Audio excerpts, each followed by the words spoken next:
Épisode 4.17 Médium spirituel. Le lâcher-prise dans son quotidien et dans sa médiumnité. Bonne écoute!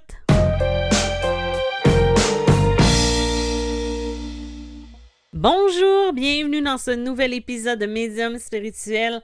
Mon nom est Isabelle B. Tremblay, je suis auteure, médium conférencière et enseignante spirituelle. Vous pouvez trouver mes livres édités en librairie sous les titres de Médium malgré moi, Passeur d'âme et Les chemins de l'âme. J'ai aussi 2 recueils de messages d'anges et de défunts dans 2 livres disponibles sur Amazon, Messages de l'univers et Messages célestes. Tout d'abord, avant de continuer, je voulais remercier les personnes qui ont participé à mon atelier sur l'initiation à la médiumnité. J'ai eu un groupe formidable avec qui on a créé des liens, avec qui il va se poursuivre un partage. On a même prévu de refaire un Zoom dans un mois pour voir le cheminement. Donc, je suis vraiment contente de cette rencontre-là d'âme, je pourrais dire ça comme ça.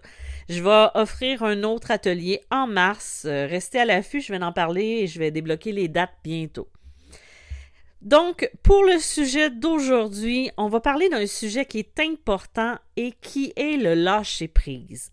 Le lâcher-prise, c'est une capacité essentielle pour améliorer notre bien-être mental et émotionnel. Malheureusement, beaucoup d'entre nous vont avoir du mal à lâcher prise, ce qui va entraîner du stress, de l'anxiété et d'autres problèmes aussi. Dans cet épisode, nous allons discuter de ce qu'est le lâcher prise et de quelques techniques qui peuvent nous aider, vous aider à mieux le pratiquer. On va aussi parler du lâcher prise dans la médiumnité parce que j'avais eu le questionnement d'une auditrice aussi à ce niveau-là. Donc, qu'est-ce que c'est exactement le lâcher-prise? Le lâcher-prise, en fait, c'est un état d'esprit dans lequel on va renoncer au contrôle sur quelque chose qu'on ne peut pas changer ou qui ne dépend pas de nous. Ça va signifier qu'on va cesser de résister et d'essayer de changer une situation qu'on ne peut pas contrôler finalement. Un peu comme le sujet de la semaine passée, quand je vous parlais de résilience. Le lâcher-prise, ça ne signifie pas abandonner, mais ça va être plutôt d'accepter ce qui est et de trouver des moyens de vivre avec. Ça va être de porter son attention sur autre chose pendant qu'on laisse tout ça mijoter. Mais pourquoi est-ce que c'est si important de lâcher prise? En fait, le lâcher-prise est important pour notre bien-être mental et émotionnel car ça nous permet de réduire le stress et l'anxiété, d'améliorer notre estime de soi et notre capacité à prendre des décisions. Quand on ne peut pas changer une situation, on va avoir tendance à nous en préoccuper de manière excessive, ce qui va peut-être nous affecter négativement, tant au point de vue de notre santé mentale ou dans notre quotidien. Le lâcher-prise peut nous aider à vivre une vie qui va être plus heureuse et plus équilibrée. On va être moins dans l'attente, on va être moins dans l'anticipation aussi. Le lâcher-prise peut également aider à faire face aux émotions négatives. Quand on est en colère ou quand on est frustré, ça va être facile de se laisser emporter par ces émotions-là et de les laisser nous contrôler. Or, quand on va pratiquer le lâcher-prise, ça va nous permettre de ressentir ces émotions-là sans les laisser prendre le contrôle de notre vie. Essayer de reconnaître ses propres émotions négatives et de les accepter et de les laisser passer. Parce que si on fait juste les renier, on ne peut pas s'en débarrasser, on fait juste comme les refouler et quand on refoule, on fait juste les laisser s'entasser jusqu'au moment où on va exploser et que là, ça sera pas bon du tout. Le lâcher-prise peut également nous aider à faire face aux attentes qu'on va avoir de nous-mêmes ou des autres. On va avoir souvent tendance à être trop exigeant envers soi-même. Ça peut être vraiment une source de stress, d'anxiété aussi, parce qu'on se met une pression énorme sur les épaules.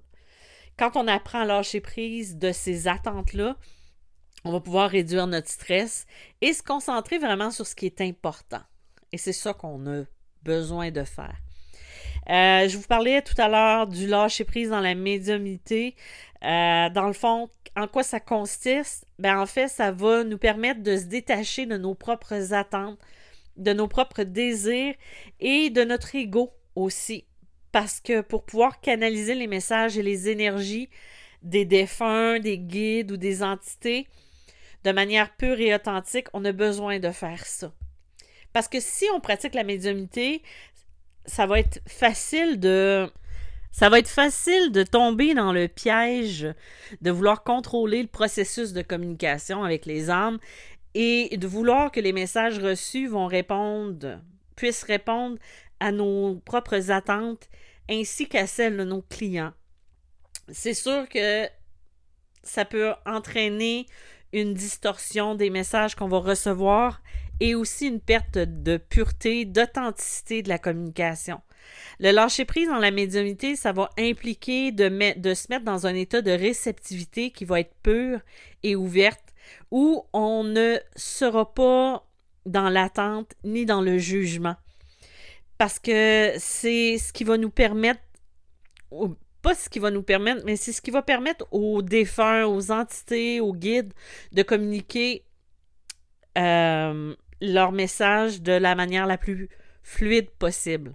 Ça peut impliquer de se détacher de ses propres opinions, de ses propres préjugés, de ses croyances et aussi de ses émotions, mais surtout, ça va permettre de se détacher de notre ego. Parce que l'ego, c'est celui qui va nous faire le plus de tort dans notre pratique de la médiumnité. Si on pratique le lâcher-prise dans la médiumnité, on va améliorer sa capacité à canaliser des messages qui vont être clairs et précis, tout en évitant de distorsionner ou de la confusion qui vont découler de nos propres attentes et de nos propres désirs. Ça peut également aider à établir une connexion plus profonde, plus authentique avec les guides, même avec les défunts, ce qui va être bénéfique pour toutes les parties qui vont être impliquées. Ça m'a pris du temps d'appliquer le lâcher-prise, même qu'il y a des journées où c'est plus difficile. Mais un truc que je fais et qui fonctionne assez bien, c'est qu'avant une rencontre, je demande beaucoup à mes guides de me permettre d'aller de donner ce que la personne a besoin, de la servir dans son besoin à elle. Et de toute façon, je me dis que je vais donner ce que la personne a besoin de recevoir, même si des fois, la personne qui va recevoir, elle a déjà des attentes. Et ça, on va le ressentir aussi, mais ça, c'est l'objet d'un autre sujet de podcast. Et j'en ai déjà parlé dans des podcasts précédents. De toute façon, les gens avec des attentes, comment ça peut bloquer au niveau de la communication. Donc, comment on fait pour lâcher prise, mais dans notre quotidien? J'ai sorti quelques méthodes, c'est pas les meilleures, probablement que c'est des choses que vous savez déjà, mais c'est quelque chose qu'on peut ajouter à notre quotidien et qui fera pas de tort non plus. Il y a la respiration profonde. La respiration profonde, ça va être un moyen qui va être efficace de réduire le stress et de nous aider à nous détendre. Si vous prenez des grandes et profondes respirations, vous vous concentrez sur votre respiration, ça va vous aider à vous concentrer sur l'instant présent et à vous détendre. Il y a la méditation. La méditation, c'est un excellent moyen de nous aider à lâcher prise. On s'assoit dans un endroit calme, on ferme les yeux, on se concentre sur notre respiration, encore une fois. On essaie de laisser aller les pensées négatives, de s'éloigner et de se concentrer sur l'instant présent. Moi, j'aime beaucoup utiliser les méthodes les méditations qui sont guidées parce que je suis TDAH, mon esprit va toujours vite et ça me permet de me concentrer sur la voix qui me parle. Sinon, oublie ça, je suis pas capable de m'asseoir dans un coin, fermer les yeux et de méditer en silence. Il y a le fameux truc de pratiquer la gratitude.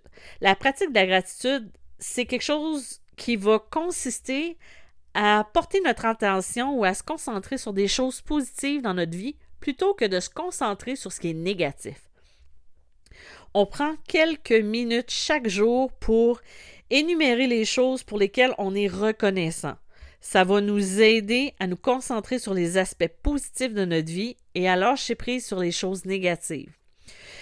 C'est sûr qu'il est important de pratiquer le lâcher-prise au quotidien. Ça signifie de prendre des moments pour respirer, se détendre, se concentrer sur l'instant présent. On peut aussi pratiquer la gratitude en énumérant les choses pour lesquelles on est reconnaissant chaque jour. Et plus on va pratiquer le lâcher-prise, plus on va améliorer notre bien-être mental et émotionnel à long terme. Finalement, c'est quoi le lâcher-prise? C'est quelque chose d'important qu'on a tous la capacité d'apprendre. Quand on va pratiquer des techniques, on peut apprendre le lâcher-prise, des choses qui ne dépendent pas de soi. Oui, ça va nous améliorer sur le bien-être mental et émotionnel, mais ça va aussi nous aider à réduire le stress, l'anxiété et surtout améliorer notre estime de soi. Plus on va améliorer notre estime de soi, plus qu'on va se sentir bien, plus qu'on va faire confiance, puis on va avoir foi en ce qu'on a et tout ça. Puis je veux surtout vous rappeler que lâcher prise, ça ne veut pas dire abandonner, mais plutôt d'accepter ce qui est et de trouver les moyens de vivre avec. Et des fois, c'est juste de laisser le temps agir, parce que des fois, c'est peut-être juste pas le bon moment. Et là, c'est important à ce moment-là, vraiment de lâcher prise. Dans le fond, en trouvant des moyens qui fonctionnent pour vous et en pratiquant régulièrement le lâcher prise, en fait, on peut apprendre à vivre une vie plus heureuse. Et c'est pas ça qu'on veut, finalement. Hein? En tout cas, j'espère que mon sujet vous aura plu. Sinon, meilleure chance la prochaine fois. La semaine prochaine, je vais parler... de quoi je parle déjà la semaine prochaine? Je vais parler de l'enfant intérieur et de ses blessures. Oui, je vais parler de ça, donc ça devrait être intéressant parce que je vais apporter des points et des trucs pour guérir. Vous avez remarqué, je suis beaucoup dans les trucs en lien plus au niveau spirituel, au niveau de la guérison, parce que c'est beaucoup ce que j'ai en consultation. Donc, je me dis qu'il y a des trucs comme ça qui peuvent peut-être vous aider. Et vous savez que quand on développe son côté spirituel, quand on travaille sur soi, on s'ouvre encore plus au niveau de la médiumnité. Donc voilà, je vous remercie encore une fois d'être présent. Vous pouvez me contacter via mediummalgrémoi.com. Je fais toujours des consultations en coaching, en communication avec défunts, communication des vies antérieures aussi, ou même une guidance avec vos guides pour savoir si vous avez des dons ou pas, pour savoir qu'est-ce que vous avez à travailler. C'est sûr, je ne parle pas d'avenir, à moins qu'il y ait des questions, mais non, moi je me concentre vraiment sur le moment présent pour que vous construisiez vraiment votre avenir à vous. Encore une fois, merci. Je vous dis à la semaine prochaine. Bye bye!